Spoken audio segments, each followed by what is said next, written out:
pemirsa, kita akan lanjut lagi dan tema kita masih sama, manfaat organisasi antara input dan output. Nah, masih bersama dengan saya rekan Salman nih. Tadi kita sudah lagi seru-serunya ya, kita membicarakan mengenai kriteria pemimpin gitu lah. Di kacamata seorang aktivis. Nah, apa nih kriteria pemimpin idaman atau ideal yang mungkin akan dikawal? Seperti tadi disampaikan di awal, aku ulas sedikit nih. Jadi di awal tadi kamu menyampaikan bahwa ya adalah beberapa kakak-kakak senior yang akan mencaleg dan kemudian minta untuk didukung dan akan kami kawal.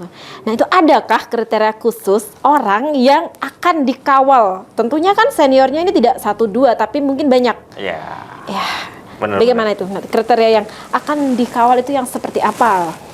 Oke. Terkait apa namanya kriteria ya Kak ya, saya secara pribadi ini ingin menjawab dari pertanyaan Kak Nailin. Kak Nailin. Iya. Kurang ini ternyata kita ya. Rekan saja. Gini, secara pribadi jelas sosok pemimpin saat ini yang yang secara pribadi saya harapkan adalah memang yang memiliki visi yang jelas, itu satu. Kemudian memiliki solusi dari persoalan hari ini kan banyak sekali ya. Dan tentu yang ketiga, harapan kami juga karena saya secara pribadi itu aktivis NU ya, saya dari 2010 tadi sampai sekarang itu mendapatkan banyak impact dari organisasi ini. Harapan saya juga pemimpin-pemimpin ke depan itu, harapan saya dari NU lah, kira-kira seperti itu.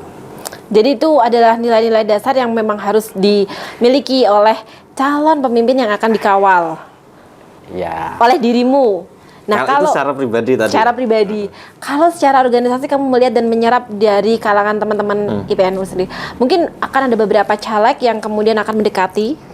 Itu apakah biasanya juga terjadi perpecahan suara? Pasti ya kan ada seperti itu. Tapi untuk mendapatkan kesamaan suara itu biasanya pemimpin yang seperti apa nih? Yang amplopnya paling tebal atau mungkin dia menjanjikan sesuatu untuk IPNU? Tuh kayak gimana? Pasti ada kan kayak gitu.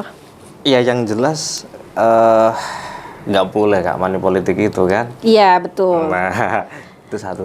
Nggak boleh kan teorinya? Oh gitu ya. Prakteknya boleh. Prakteknya wallahu alam, nafsi-nafsi kalau prakteknya kan? Mungkin lebih ke impact ke organisasi kita juga perlu sih menurut saya. Apalagi makanya saya tadi berharap juga beliau-beliau yang jadi ini baik legislatif atau eksekutif ini juga orang-orang yang jelas memiliki pandangan, punya visi yang jelas untuk masyarakat kita hari ini. Kemudian yang kedua juga harapan kami kalau kita bicara IPNU mungkin secara organisasi memang tidak memiliki pandangan ke sana gitu ya, karena secara organisasi kita taat dan patuh pada inilah PBNU yakni kan, gitu. Tidak boleh bawa-bawa NU dalam perpolitikan. Tapi kita ketahui lah kalau IPNU itu juga orangnya sering didekati oleh orang-orang politik kan kayak gitu. Nah, sejauh ini sendiri kalau dirimu lebih banyak beraktivitas di Pati atau di Jakarta? Sekarang banyak di Jakarta. Kebetulan kan ini saya juga selain ini aktif di Jakarta kan tadi wakil bendahara kan di Jawa Tengah. Wakil bendahara kebetulan di Jawa Tengah. Saya itu koordinator Sekaresiden Pati, IPNU Sekaresiden Pati. Jadi ketika ada kegiatan-kegiatan yang sifatnya kayak pelantikan, kayak konferensi kayak gitu, saya biasanya dapat tugas dari Jawa Tengah untuk ngawal ke Jakarta gitu. 7 cabang. Dari Jawa Tengah untuk ngawal 7 cabang di Karesiden Pati ini. Oh gitu. Dan tadi salah satu yang jabatan kamu yang saat ini masih kamu pegang itu adalah sebagai Sekretaris Pers Penerbitan. Nah, kalau boleh tahu nih aku pengen tahu sedikit apa yang dilakukan oleh Pers Penerbitan IPNU di Jakarta sana. Kami bergerak jelas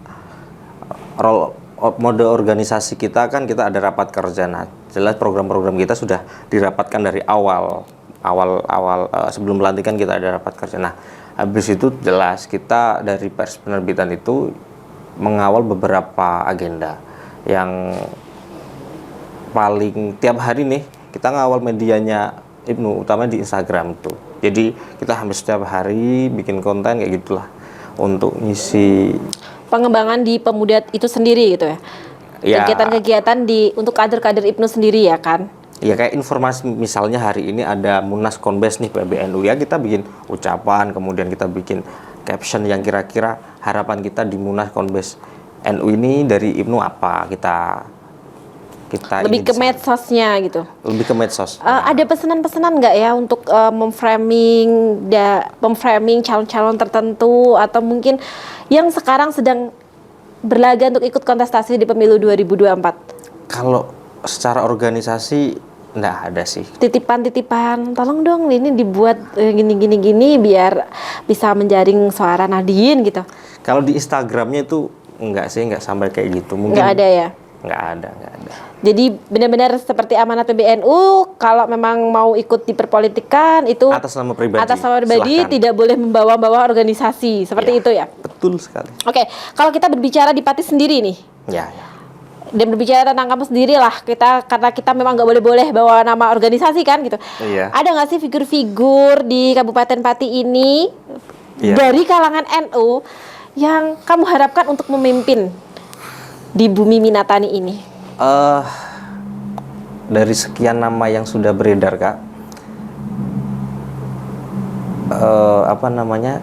Ya, Deg-degan ini dengernya. saya masih kesulitan ini untuk menentukan yang mana sebenarnya. Tapi Tahu tentang tagar 2024 Wayahe Wong NU mimpin Pati kan? bener. Nah, adanya tagar tersebut pasti kan ada calon-calonnya yang akan diusung. Nggak mungkin lah bikin tagar seperti itu, tapi dari orang NU sendiri nggak ada yang siap misalnya. Iya. Nah, dari orang NU sendiri nggak mungkin kalau orang di dalam rumah tangga sendiri nggak tahu, misalnya kakaknya mau nyalon, adiknya mau nyalon, masa nggak tahu kan nggak mungkin. Iya. Nah, ini siapa sih nama-nama dari NU mungkin bisa sedikit lah dibocorkan ke kita. Ini ada sosok-sosok figur-figur NU ini loh yang layak untuk memimpin Pati gitu. Kita nggak usah mengerucut ke satu nama ya. Kita ke beberapa nama lah. Mungkin bisa disebutkan 3 orang dari Nahdlatul Ulama yang sekiranya cocok untuk memenuhi ekspektasi dari tagar 2024 Wayahe Wong NU mimpin Pati itu tadi. Saya kira ada beberapa nama memang yang dari kalangan Nahdliyin hari ini itu. Saya kemarin mengikuti ada pemberitaan itu, kemudian Kiai Yusuf Hasyim juga Mengatakan hal yang sama. mengatakan hal yang sama. Akan tetapi sosoknya siapa ini yang mesti menjadi Mr. X? Kalau kami anak muda ya, Iya. itu suka yang ya juga yang anak muda juga lah mestinya. Ya yang enggak 50 ke atas enggak lah kalau bisa. Enggak, Siapa 50 ya ini ke kira-kira ya? atas, warga NU, orang Pati, siapa ya? Ya, nanti katanya nggak boleh mengerucutkan nama kan? Ya nggak apa-apa, kan 3 nama atau 5 nama kayak gitu. Jadi nggak fokus ke satu lah ya, kan kita belum waktunya untuk curi Iya, strat iya. itulah. Tapi minimal kasihlah kita gambaran mengenai Banyak sih Kak soalnya yang layak Kak. Kakak-kakak kami di Ansor itu juga banyak itu kira-kira yang banyak, Cocok. tapi susah ya untuk menyebutkannya ya. Iya, terus- Kalau saya kan bisa menyebutkan ini tuh ada banyak lah, aku bisa menyebutkan mungkin ini ada Mbak Galuh, ada Mas Febri, ini kan pasti iya, ada lah. teman-teman kru di sini ya. Bagi seseorang memunculkan tagar seperti itu tanpa memunculkan sosoknya, itu akan membuat sebuah. Malah lebih asik Kak jadi misteri nanti kan. Tapi penasaran tuh nggak ditanggung BPJS loh, bahaya itu juga kan. Tentu kami masih menunggulah nanti pernyataan dari Pak Yusuf Hasyim kayak gimana kan gitu. Kita nggak enak kalau. Oke, baiklah. Iya. Kita tidak akan mendahului dan kita juga sudah mengagendakan untuk mengundang Pak Yusuf Hasyim nanti di studio Lingkar TV ini. Tapi kita tetap pengen tahu lah kalau dari dirimu pribadi gitu loh.